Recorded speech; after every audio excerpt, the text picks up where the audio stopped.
السلام علیکم۔ آئیے چیف سردار کرم خان متلا کی زندگی پر ایک نظر ڈالتے ہیں۔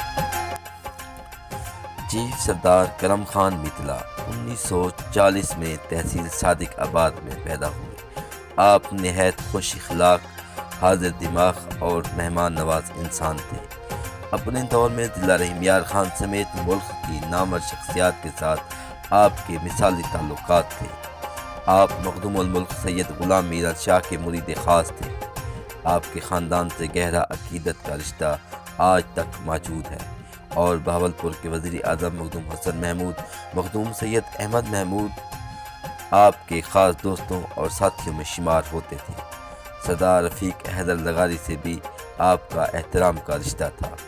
پیر صاحب بگھارا سے آپ کی محبت اور عقیدت تمام زیادہ تھی۔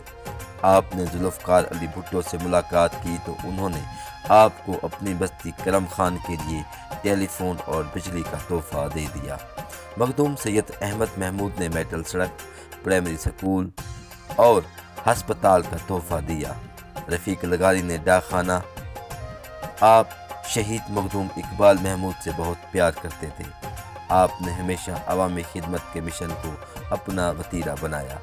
مہمان نوازی، ملنساری اور تعلقات کی زبردست مثالیں آپ نے قائم کی۔ آپ 2003 میں اس فانی دنیا سے کوچ کر گئے۔ آپ کے فرزندان میں سردار منیر خان متلا، سردار خورشید خان متلا اور رفیق خان متلا شامل ہیں۔ رپورٹ عبدالغفار مہار، AGM نیوز، پاکستان۔